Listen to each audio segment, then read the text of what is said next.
Assalamualaikum warahmatullahi wabarakatuh. Alhamdulillahirabbil alamin. Wassalatu wassalamu ala asyrafil mursalin sayyidina Muhammadin wa ala alihi washabihi wa man tabi'ahum bi ihsanin ila yaumiddin, amma ba'd. Pertanyaan terkait saum yang akan kita bahas pada kali ini adalah bagaimana cara mengqadha puasa bagi ibu hamil dan menyusui. Apakah boleh diganti dengan membayar fidyah?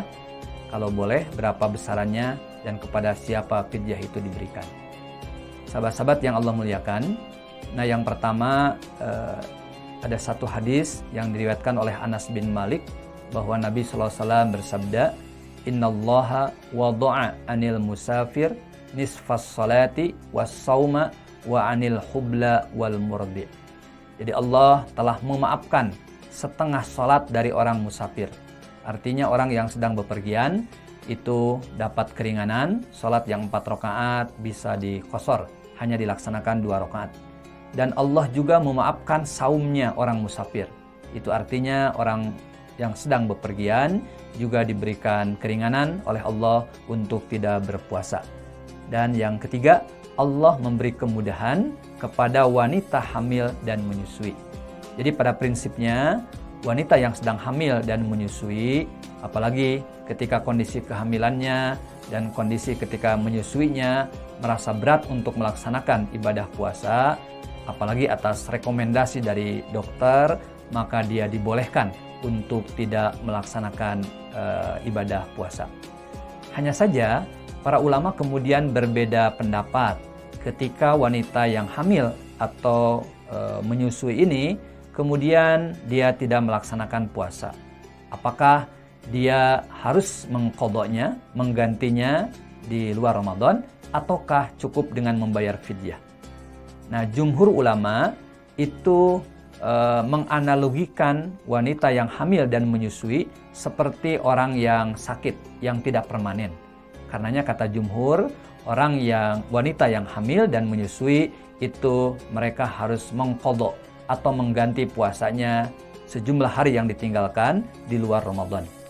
Sementara ada pendapat yang kedua, misalnya dua sahabat Nabi yang sangat senior, Ibnu Umar dan Ibnu Abbas, mereka atau keduanya berpendapat bahwa wanita yang hamil dan menyusui itu cukup membayar fidyah dan tidak perlu mengqadha. Dan ini bisa kita baca riwayat yang menyatakan tentang ini. Ibnu Abbas pernah berkata kepada budaknya yang sedang hamil dan menyusui, engkau termasuk orang yang tidak mampu puasa, maka kewajibanmu memberi makan, bukan qadha. Hadis riwayat Imam Ad-Daruqutni. Lalu Ibnu Umar pernah berkata kepada wanita yang sedang hamil, berbukalah engkau dan berilah makan satu orang miskin sebagai ganti setiap harinya dan kamu tidak perlu mengqadha. Hadis riwayat Imam Ad-Daruqutni. Jadi pada prinsipnya, sahabat-sahabat yang Allah muliakan, ada perbedaan pendapat di kalangan para ulama terkait apakah wanita hamil dan menyusui mengqadha atau fidyah. Dua-duanya tentu punya dalil, punya argumentasi, sehingga buat para ibu yang hamil, yang menyusui dan tidak saum, bisa memilih salah satu di antara pendapat keduanya. Itu pada prinsipnya.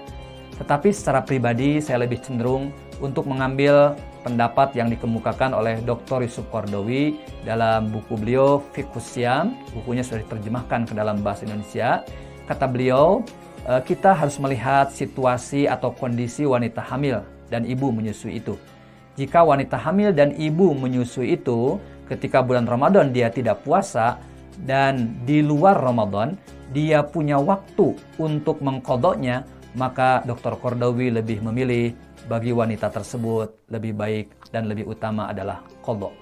Tetapi jika wanita yang hamil atau menyusui itu di luar Ramadan dia tidak punya waktu untuk mengqadhanya, maka berlakulah bagi mereka fidyah.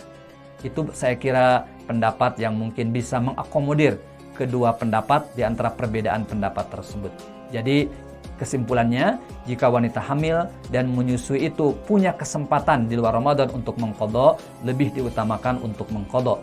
Dia bisa membayar fidyah jika di luar Ramadan memang tidak punya waktu tidak punya kesempatan untuk mengqadanya.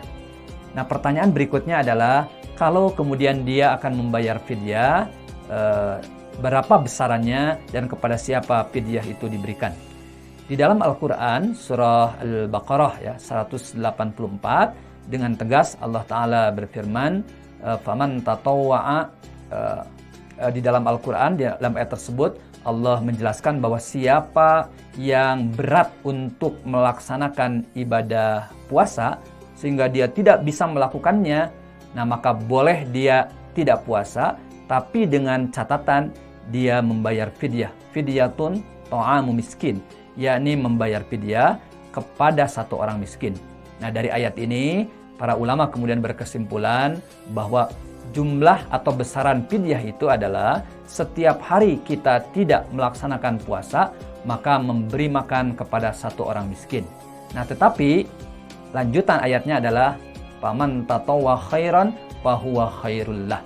Siapa yang berbuat kebajikan, itu maksudnya siapa orang yang membayar fidyah melebihi dari ketentuan minimal, misalnya dia memberi makannya kepada 2 orang miskin, kepada 3 orang miskin, atau dalam bahasa kita mengeluarkan fidyahnya tidak hanya sekali makan, tapi 2 kali atau 3 kali, tentu sikap dan perbuatan itu jauh lebih bagus. Jadi itulah fidyah, dan kemudian secara teknis bisa dilaksanakan setiap hari kita tidak puasa, hari berikutnya kita mengeluarkan fidyah, atau kita nanti diakumulasikan di akhir Ramadan, berapa hari yang bersangkutan tidak melaksanakan puasa, kemudian fidyahnya disekaliguskan. Itu hanya persoalan teknis saja. Yang jelas wanita tersebut adalah harus membayar fidyah jika memang dia tidak punya waktu untuk mengqadanya. Demikian barangkali ketentuan yang terkait dengan wanita yang hamil atau ibu yang menyusui yang tidak bisa melaksanakan ibadah puasa Ramadan. Assalamualaikum warahmatullahi wabarakatuh.